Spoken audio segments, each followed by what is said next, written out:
And we are recording. All right, cool. Welcome, everybody. Thanks for hanging out. We are super thrilled to be joined by Chad Arango, who is, he leads partnerships at YEXT. He's got a fancier title than that. I just can't remember it off the top of my head.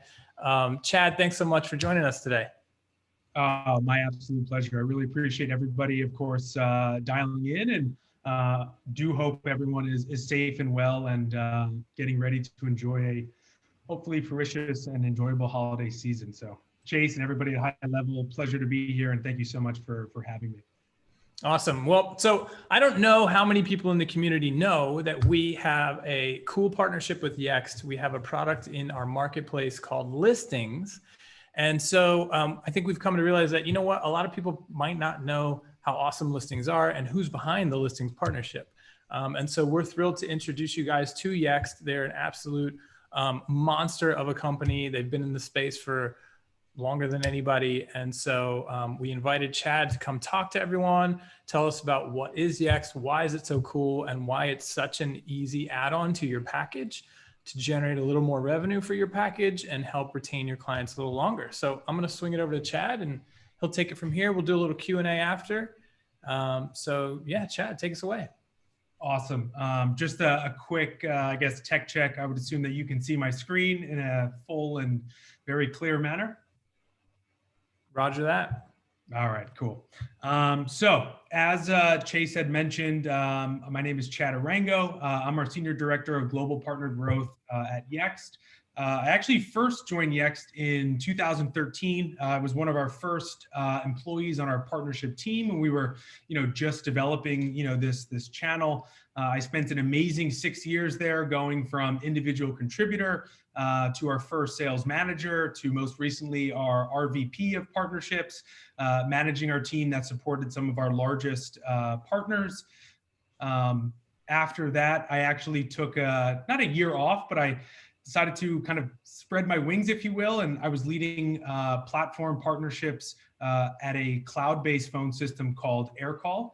And then I was given the opportunity to rejoin YEXT in April at the height of a pandemic to really lead, our enablement and evangelization, if you will, of YEXT across our partner community and all the amazing digital marketers, of course, that make up this community. So definitely bring a wealth of understanding what resonates, in this industry. Also was able to grow through, YEXT and their amazing trajectory, and then getting involved in more of the platform partnerships, how to really integrate, solutions together to drive an unparalleled, user experience. So really excited to kind of address this community on some of the changes in search. I definitely want to talk a little bit about COVID-19 and some of the things that we've done to fundamentally help businesses across the globe in this unprecedented time. And then we'll, of course, end on a very simplistic manner of, why YEXT? What we do, how we support the changes in search, and why we're so excited to continue to grow, as a company. I'm sure questions will come through the chat feature, so we'll try to monitor them and we'll aim to address, of course, as many as possible. And yeah. If you guys can if you have a question, throw it in the Q&A button, not the chat, because the chat stream just goes on and it's hard to keep track. So if you have a question that you want to get answered, throw it in the Q&A and we'll check those out when we get to Q&A. Sounds great. Absolutely.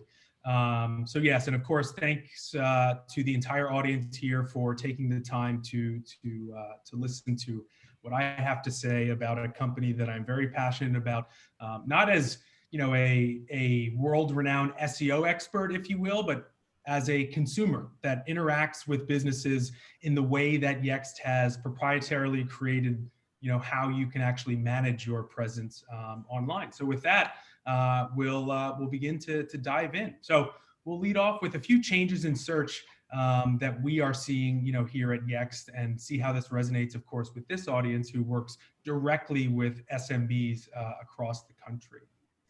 So to kind of set the playing field, I think we all have to realize that the way that consumers, myself, Chase, Ramon, all the individuals that are on this call, the way that we search has fundamentally changed. And because of this change, the way that we search is revealing really high intent, like specifically what we're looking for, right? We no longer really search for a specific keyword, like in this example of pizza, but we ask questions. And those questions kind of evolve depending on the service that we're using. So if I'm on my mobile device and I want to find a pizza spot immediately because it's 1 a.m. and we all know what time it is at that point, I might just look for a quick pizza place that's, near me, right? I'm not looking for quality. I'm looking for the one that's closest because I don't want to take too many more steps. But what about if I ask Alexa in a much more conversational manner, like, hey, Alexa, like, what's the best pizza place that's open now? And maybe when I select a pizza place, I want to find out a little bit more because with the changing landscape we live in, is the restaurant open? Do they offer gluten-free pies? Are they available for for dine-in, for example? And then when I select a business, I might use a navigational app like Google Maps, maybe Waze or Uber to actually get there. And if you think about the way that consumers have changed and how we search for things, what we think of as listings has also greatly evolved. Of course, they incorporate things like your classic listing sites, yellow pages, directories, maybe even some vertical listing sites.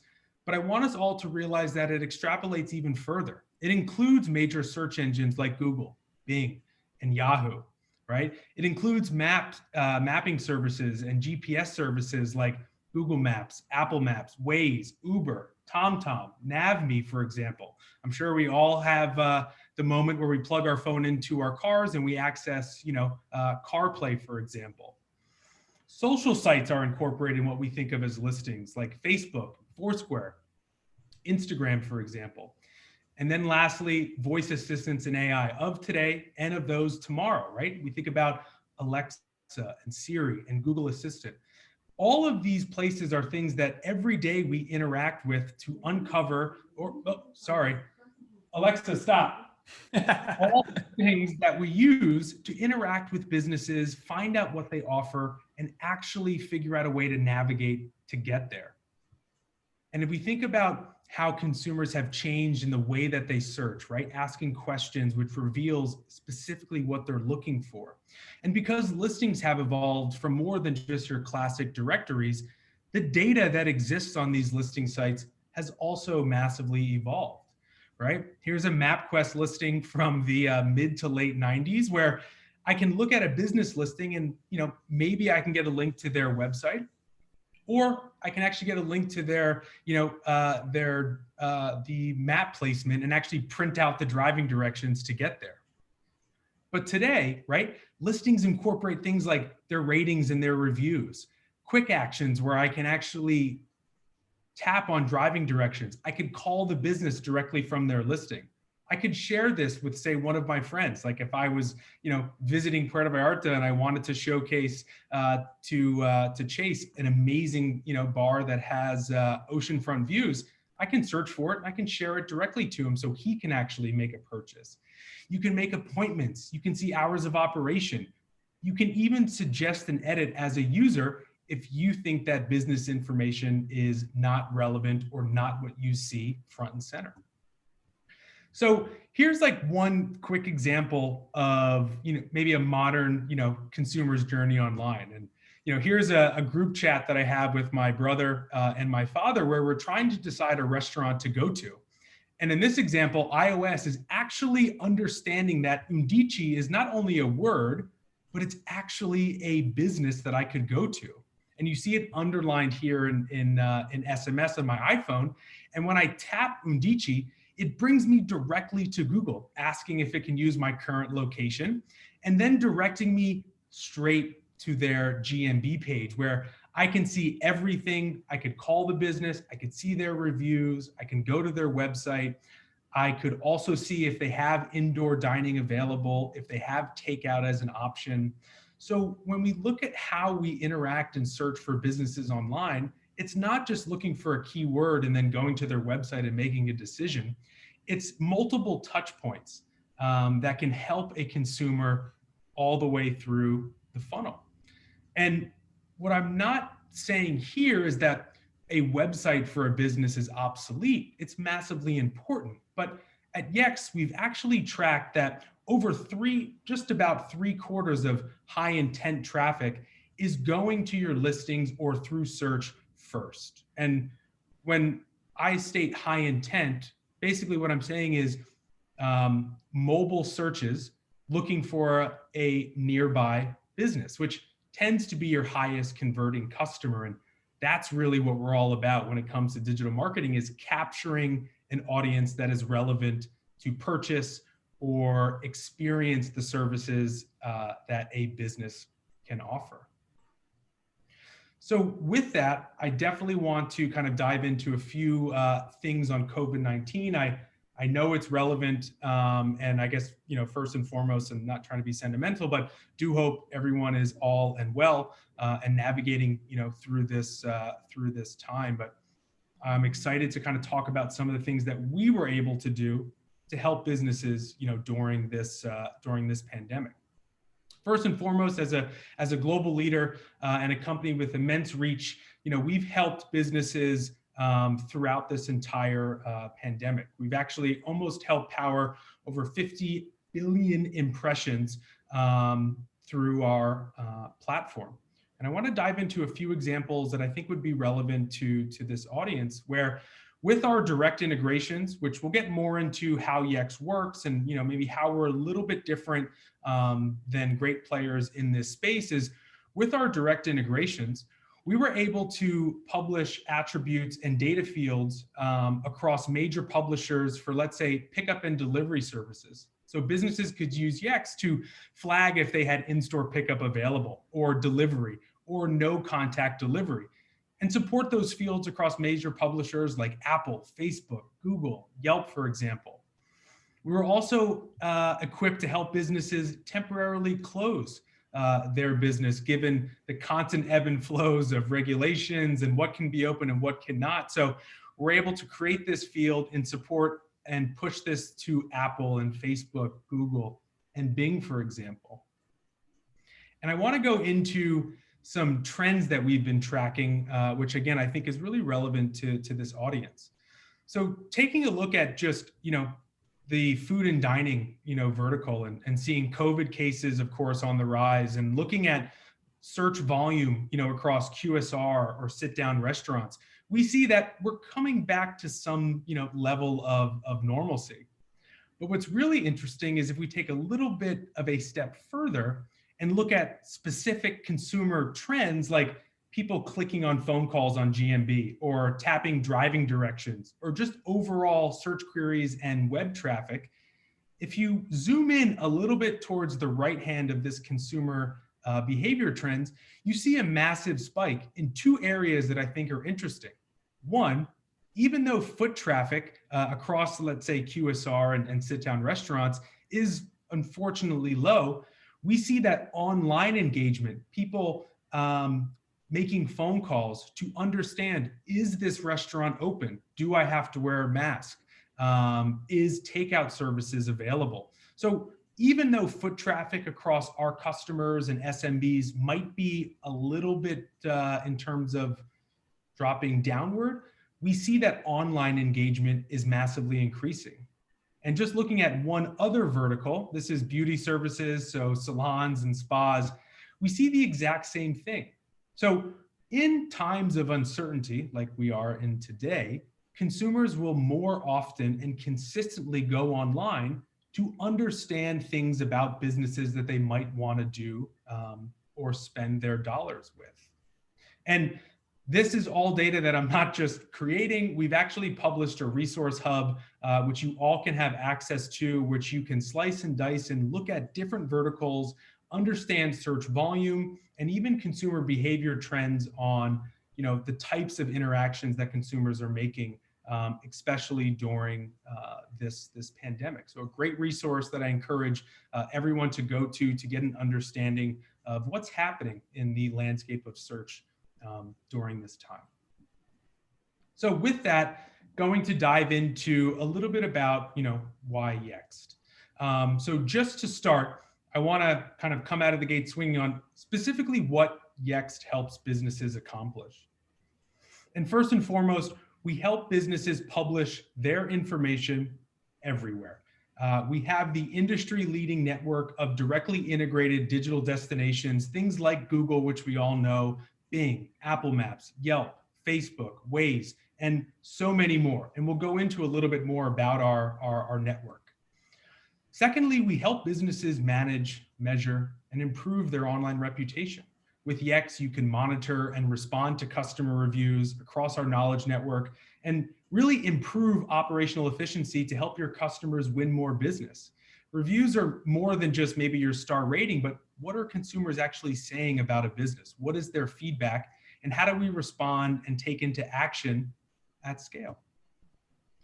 We help businesses capture high intent traffic and ultimately drive more conversions.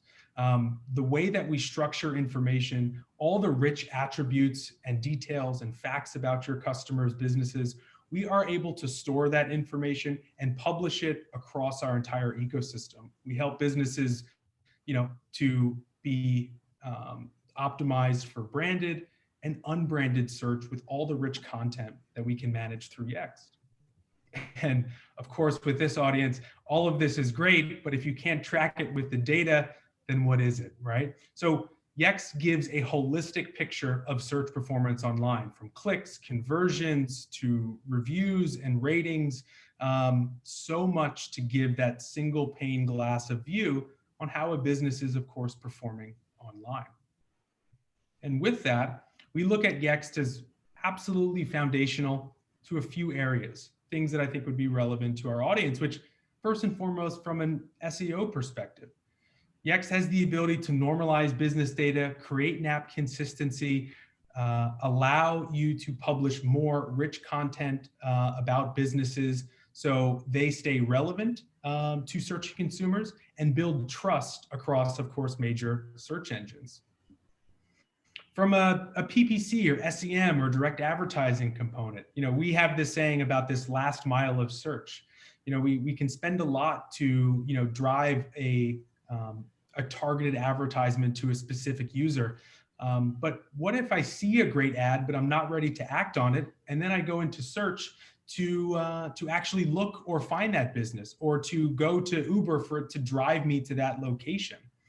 If the actual attributes and, let's say, location data is incorrect online, a lot of the direct advertisements that we do, or PPC, potentially could go to waste. So we want to make sure that if you're driving the right messaging, the right advertisement to the right consumer, and they're actually ready to go to that business or make the decision, make sure that they have the most rich, relevant, and accurate business information online and everywhere a consumer potentially could interact with that business online. And then lastly, if I look at the web design aspect, we spend a lot of time creating really great, rich, and beautifully designed websites. So with Yext, you can ensure that the right URL and the content, like the services offered, the payment methods, their holiday hours, if they have transgender bathrooms, for example, all of that can be reflected across the Yext ecosystem to make sure that no matter where a consumer begins, continues, or ends their journey online, that we are in perfect control of the information that appears to drive a rich experience across the journey. And with that, there are really 3 local ranking factors that come into play for businesses. The first in search is relevance, right? So how related is a business to what a actual consumer is searching for? And I'll show a few examples of this in the next few slides. Secondly is distance, right? So how far away is a business from where someone is searching for? That is a massive implication on a business being returned in search, especially if I'm looking for something that's near me, or even if I'm on a mobile device. We probably want to return a business that's in somewhat of a relative, circumference to where someone is searching for. And then lastly is prominence, right? And we look at prominence as how popular a business is online. So the number of reviews they have, the average rating that they have, and the recency of those reviews, which is massively important. I don't know if this audience has seen, but Google is testing a new feature within GMB where you can actually look at reviews, and right next to the review, you'll actually see a new tab to denote that this is actually a recent review. So looking at these 3 local ranking factors, I kind of wanted to give a few examples of how I saw the local pack change based on specifically what I was looking for. So when I just went in this morning and I searched for a salon near me, you can see that the business that I get, Hoboken Hair, is the first result. And it is literally the closest business to where I am searching from. Now, if we go a little bit further to be more specific, is I'm actually looking for the best, salon, near me. I've never seen anybody. It's like, what's the worst place to get a haircut? I'll go there. So what's interesting about this query is that when I input the modifier best, Google actually creates a filter that businesses that have a 4-star rating or above are the ones that actually get returned. So you see, for some reason, Hoboken Hair actually drops, and we see this Soul Salon, which appears, which has a very good star rating, and maybe even the volume isn't that high. So you can look at things like their nap consistency, the structure on their website, the recency of the reviews, or even the amount of reviews that, let's say, they responded to. All things that, of course, can come into play. Now, taking this one step a little bit further, what if I'm looking for the best salon that's near me that is open right now and it's taking online appointments? Well, if you notice, the other businesses that were listed in Hoboken were removed from this local pack. And you see the filter of the 4-star rating because I added the term best. And you even see the filter for only businesses that are specifically open now are returned within this local pack. And then lastly, an additional attribute, which I'm looking for a salon that of course is open now, but that takes online appointments. And all the businesses that happen to appear in this local pack have the notation that they are accepting online appointments. So what I'm getting at is that intent is really what we should be focusing on. How do we capture intent and allow our customers to make sure that they can appear when a consumer is asking a specific question like the one I just showcased? And we've actually tracked that about 70% of search queries contain 3 words or more, which hopefully helps hit home on the fact that we no longer search for a specific keyword, we ask questions. And because we're asking more specific questions, we also see that these search queries, which contain 3 words or more, actually have a conversion rate of about almost 3 times the amount of what a singular keyword search would have. And that's really at the root of what Yext does, is we help businesses answer high intent questions in search, right? This isn't just a search query. There are components of this question that a business must need to understand and manage to help appear for this search. So if I look at best salon near me, open now, taking online appointments, their ratings and their reviews come into play. Of course, their primary category, where they're located, their hours of operation, and then an additional attribute like online appointments. And to put this into perspective, looking at Google's mission statement, which might be a little bit different today based on the experience, but their mission is to organize the world's information and make it universally accessible and useful. And if you think about that statement, that's really how Yext is, of course, built. We're built on this concept of a knowledge graph, which is a platform that stores, allows you to manage and keep track of everything important about a business, right? The facts. So they can stay relevant and connected to search consumers, like which locations are accepting new patients, which locations accept Apple Pay, what are your seasonal hours, for example. And it's also unique that we can match the relationships. If you look at the healthcare industry where doctors are moving from office to office, we've built Yext in a way to not only organize business information, but create and connect the relationships from entity, like a location, to the attributes, like if they're open or if that doctor is in that location on that day. All things that can be built and structured within the Yext platform. And talking about being connected and relevant to searching consumers, Yext has built the largest network of directly integrated, let's call them like listings, digital destinations, publishers. They're all places that consumers interact and look for businesses online. And if we look back a few slides where we saw that, about 3/4 of high intent traffic is going through search and viewing listings more, in that same study of about 20,000 businesses, we also saw almost a 3x view rate on this network and listings against the actual website. So I think the takeaway here is that more often than not, the first impression of a business online is done through search and the information and the data about them that appears across listing sites. So I also wanted to talk a little bit about kind of how this whole network, of course, works, right? And we look at every properly structured site, like Google, for example, leverages other structured data sites to ensure that the business information they have really matches up. So it's kind of this whole concept of crawling and making sure that what each different publisher has is kind of relevant or as accurate as possible. And we can't only rely on, suggest and edit. So publishers will look at other sites to see, does this information match up to what we have? And to take this a little bit further, we did a study in 2014, a little bit ago.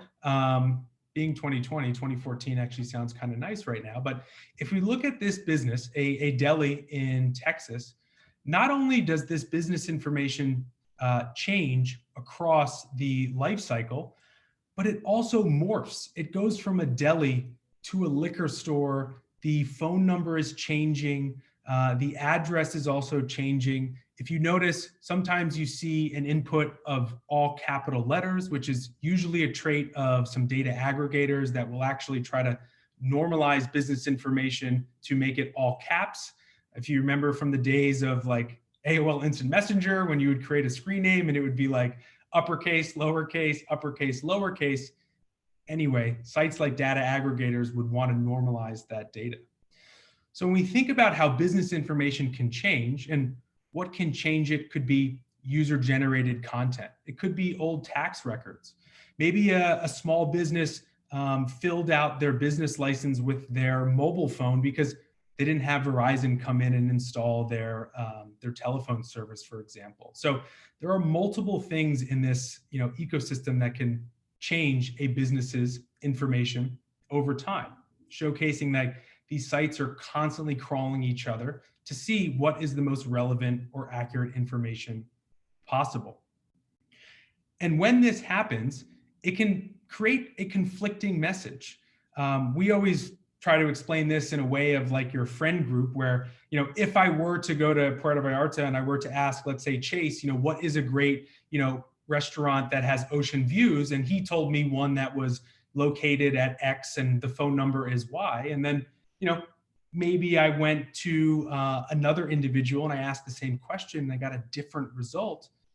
And then I continue this path forward. It creates a lack of confidence in that this business is where I want to go to transact. So with all of these different publishers, they can create a conflicting message to the confidence that, let's say, a search engine may have in wanting to return that business. But on the other side of that coin, where name, address, phone number is consistent across this landscape, it helps build a confidence that this is a relevant, reliable business to return within search. And I don't want to focus solely on name, address, and phone number because a business is a lot more than that, right? If we think about it, businesses have things like their category, their website, pickup and delivery services, their neighborhood that they serve, if they have special offers, the types of payments that they accept, if they're temporarily closed because of, let's say, a pandemic, even more rich attributes like the products and the services that they offer. If it's a Black-owned business, or it's a woman-led business, or veteran-led business, if it's an LGBTQ-friendly business, if they accept online appointments like you saw earlier, wheelchair accessible, I think you get the idea here. And even further, things like vertical specific data, like their menu URL, or if I can order through another provider. Are they available for dine-in? What are the bios of the insurance agents? What is the price? So I want us to think about managing listings as not just the name, address, and phone number and creating that consistency, but it's about driving all the rich, unique facts about businesses that can help them either win in search or capture a specific intent, like the one that I showcased earlier, where I was looking for a salon that's open now near me that accepts online appointments.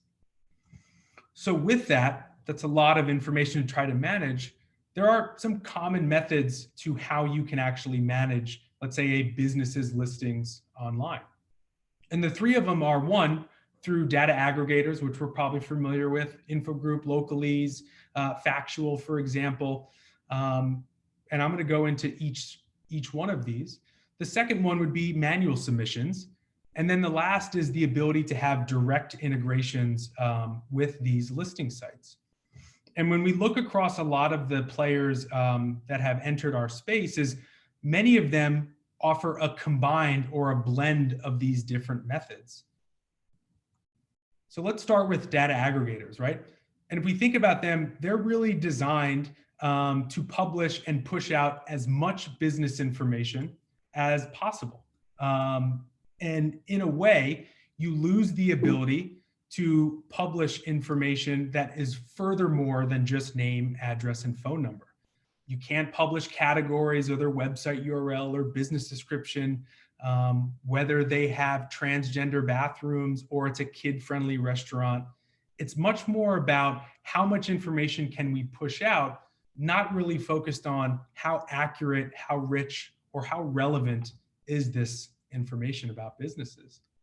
And to put this into perspective, right, a data aggregator and only submitting and managing business information through them, it doesn't really help you, doesn't help really answer this type of question, right? If I'm looking for a Chinese restaurant that is near me that's open for delivery, there's no way to manage that rich information that can capture a high intent searching consumer through this type of practice in managing business information online.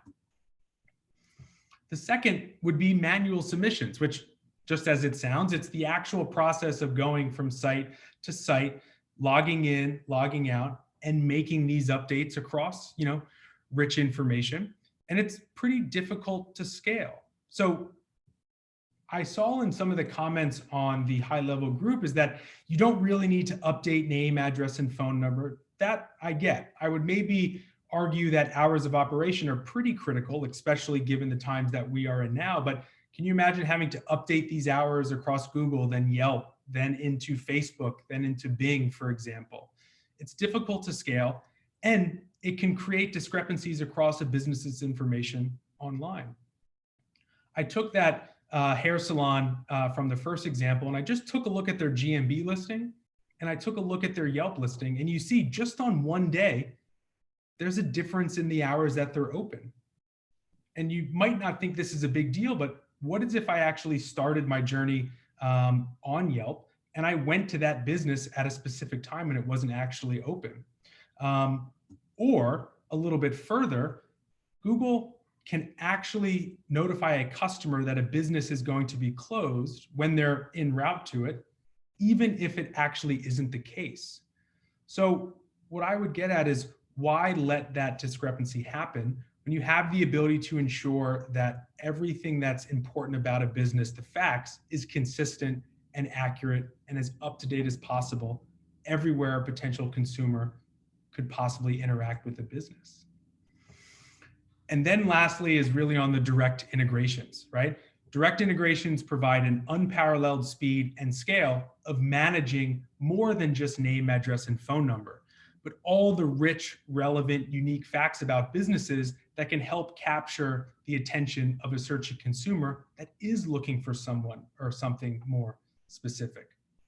So with direct integrations that we have been able to build with all of our publishers, we're not only managing that NAP information, but all the core information, all the rich details, and even all the vertical specific details from one platform across every digital destination that pretty much exists online that searching consumers can interact with.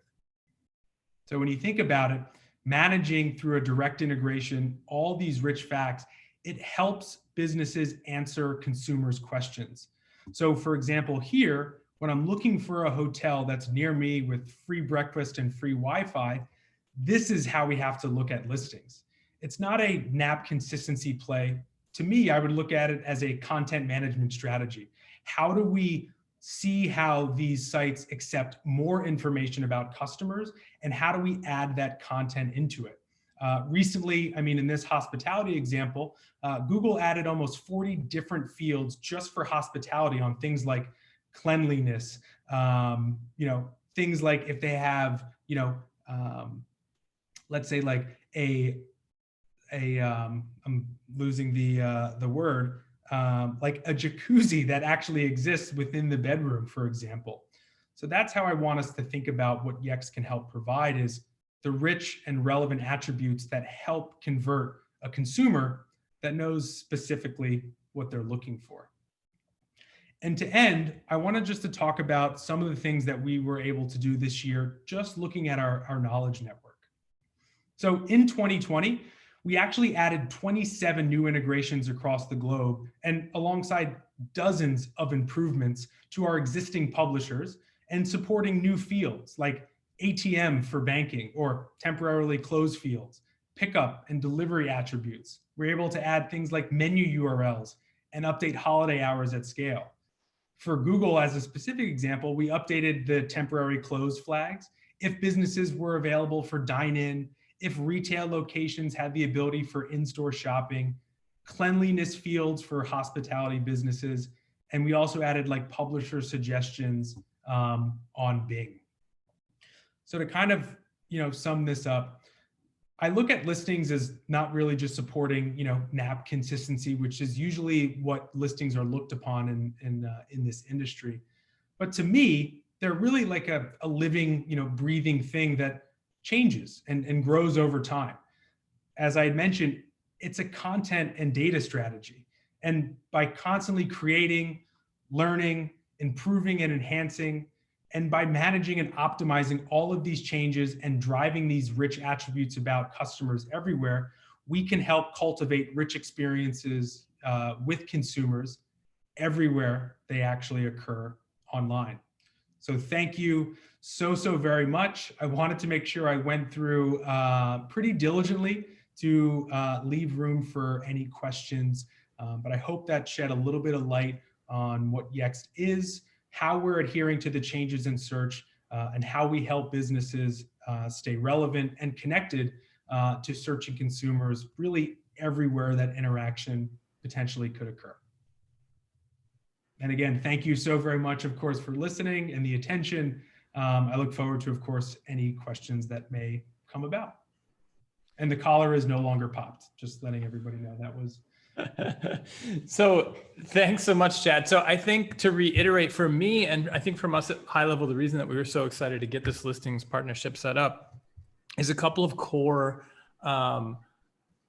things to remember. First is from a SEO, sort of modern SEO standpoint, you don't want to confuse search engines for your customers, right? Like Chad illustrated, if you have a Google My Business listing that has one set of hours and a Yelp listing with another set of hours and more conflicting data, when a search result comes in and Google will go to consider your client for that result, when they look and see an inconsistency, why would they put that business above a business that they're confident where all the information is consistent across all of their listings?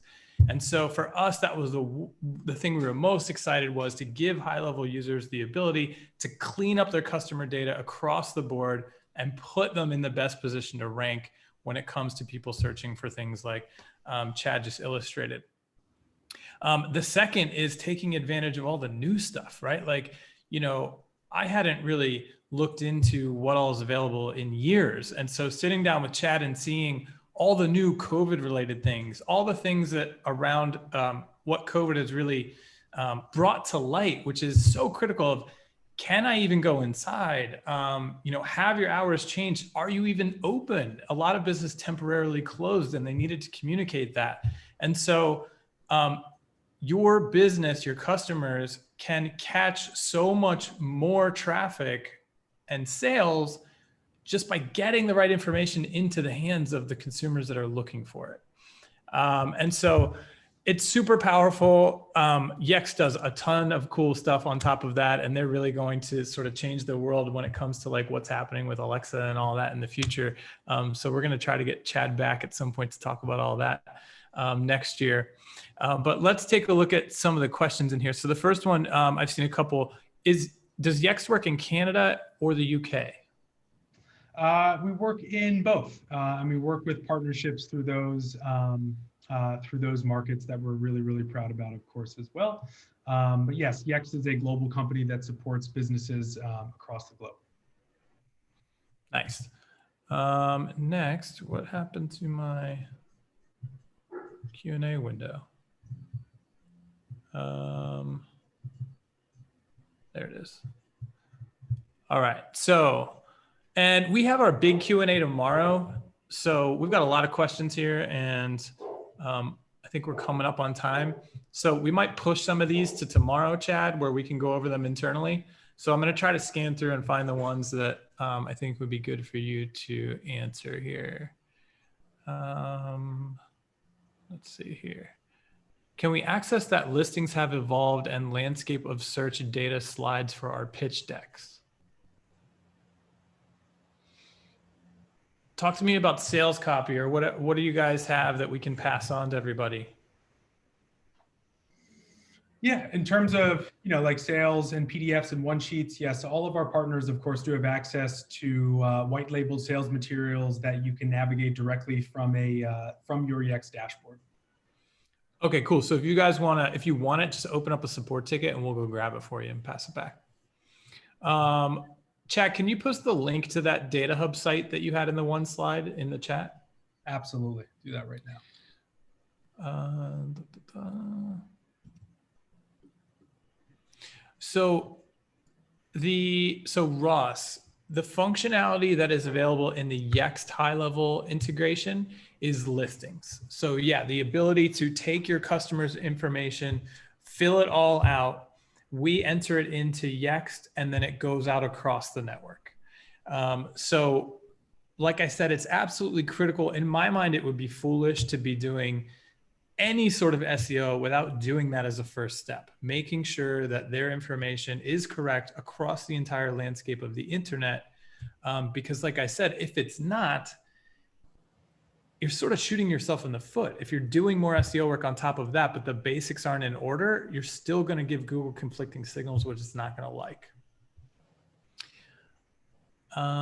Let's see.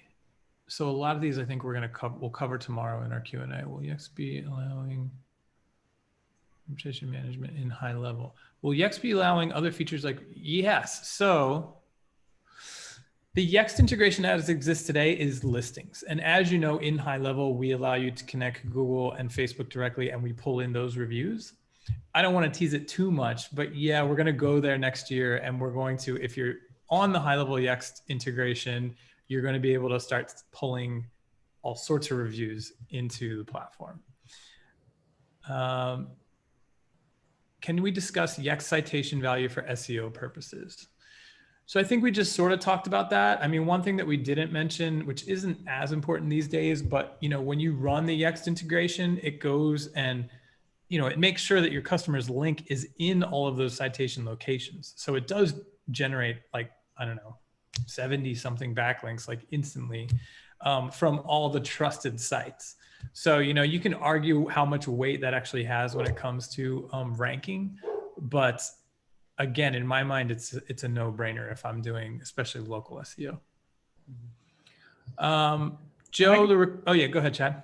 I'll chime into one, which is something that I see a lot, of course, in terms of the competitive nature, which is, Yext is a pay-to-play mentality, which it's really not, because when you cancel, if you do cancel with Yext, there's no practice, and especially as a publicly traded company, to actually delete, remove or revert business information online. I think what is important to note is that when you do cancel with Yext, all that we do is we release the API lock that we have on it, which gives us the ability to drive real-time updates, pull back analytics, bypass the username and password login credentials, not for sites like Google or Facebook, for example, but for a lot of the long tail sites in our network. Is we just lift that lock and we return that listing as it was back to that publisher.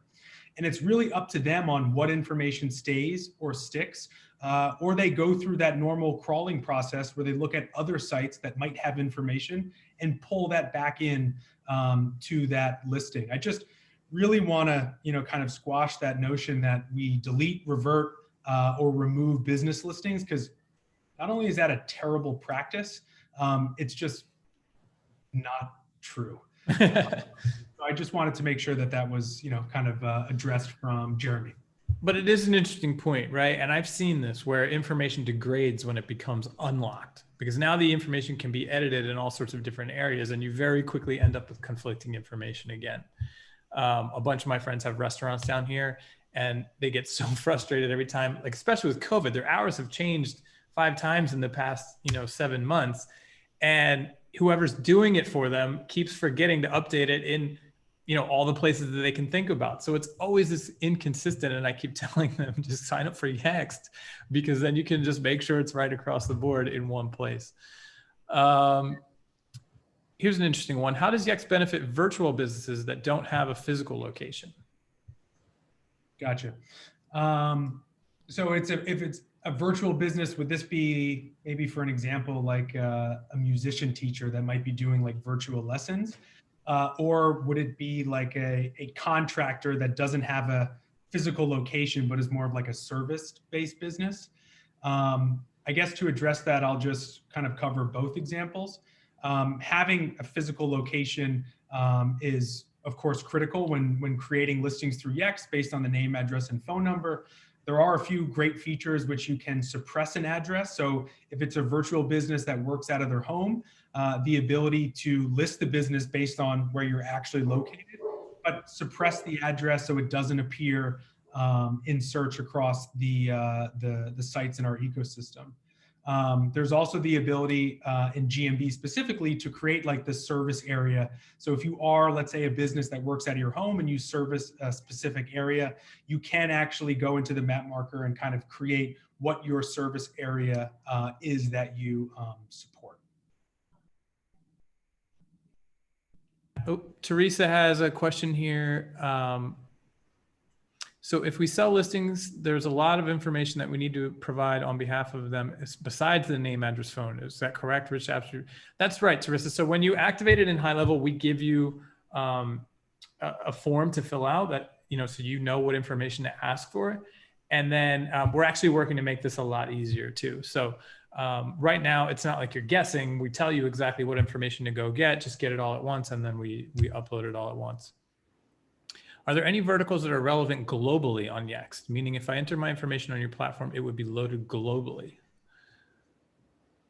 A lot of them are global, right? Like Yelp is global, obviously. And that's another benefit, I think, is like a lot of times if you're starting a business or you're working with a client, you don't know what you don't know, right? So you don't know just how many important citation sources there are out there on the internet. And how many sources are in the Yext network, Chad? In terms of how many different publishers make up our ecosystem? Yeah. A little over 150 different publishers globally. Gotcha. Yeah. So, I mean, there's no way that you're going to think and go to 100 different places to get your business listing set up, right? And so, again, for me, it's a no-brainer to just put it in one place and have it go correctly everywhere. So Nick, I think we just talked about that for a business like wedding pros and photographers. Joe, so does Yext help with ranking and so it definitely, in my opinion, helps with ranking. I don't know if Chad's allowed to say that, but Yext does not track ranking, right?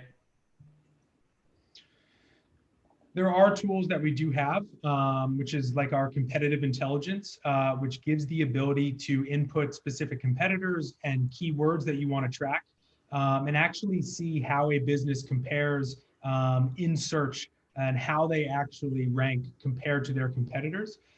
We can track that across Google, desktop, mobile, Yahoo, and Bing to actually understand how your business is actually comparing or indexing in search on an ongoing basis. For keywords you care about and against the competitors that you are wary about. So we do have the ability to track that piece. Yeah, and Joe, that's one of the things that, again, we're working to do more with as far as our partnership with Yext in the near future, pulling more of that in and making it available to you.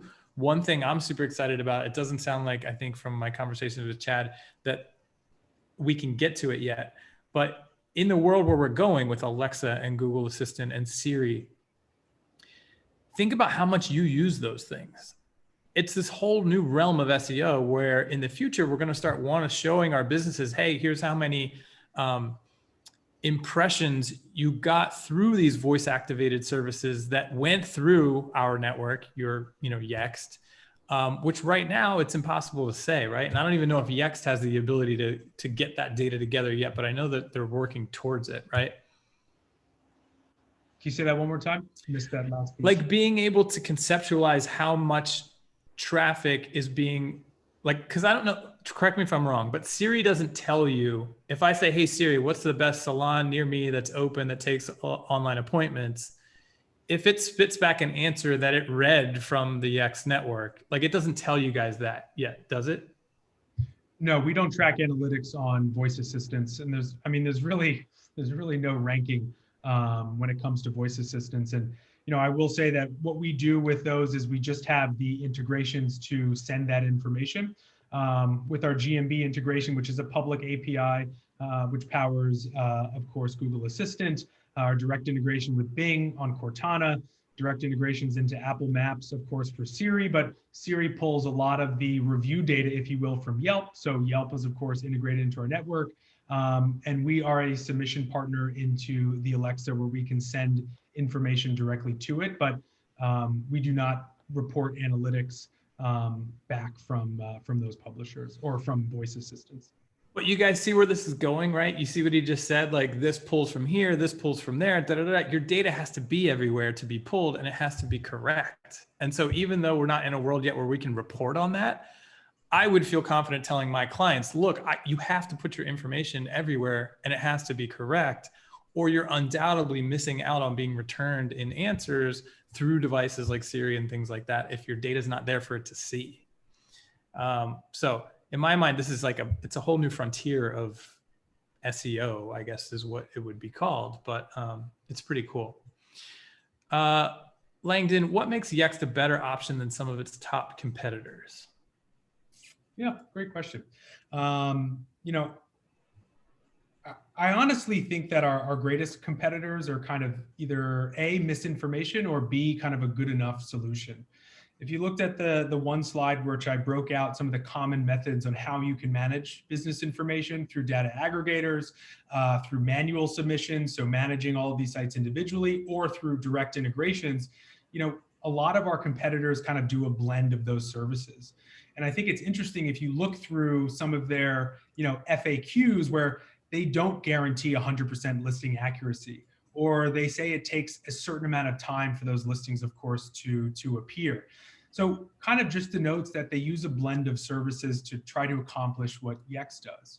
But I will just kind of end that talking point with the fundamental difference within Yext is the platform. It's how we've built the knowledge graph, which enables a business to manage their entities and their attributes and build those relationships. So for example, like if I'm searching for a specific doctor at a certain location, being able to make that relationship is really what we fundamentally do differently. I think a lot of competitors in our space really just push, name, address, and phone number or basic listing information, but they don't connect the relationship between those objects within the platform. So that would probably be my number one aspect on how we're fundamentally different, which is the way that the platform organizes business information and creates relationships as well. Cool. Somebody asked a follow-up question about virtual businesses. If they have a PO box, is that something that you can pump into your listings? It needs a physical address, not PO boxes. Gotcha. Dariel, this is a question that I'll totally defer to Chad on. Are we able to put the YEXT badge on our agency site if we use this for our clients? I will have to come back to that one. Gotcha. Well, we'll definitely do a follow-up with Chad in the future, so we'll loop back on that one. All right, so I know we're getting close on time here. I want to make sure I show everybody how you can access this right now, and then we'll let Chad go, and I'll talk a little bit more about tomorrow's Q&A and make sure everybody knows how to get there.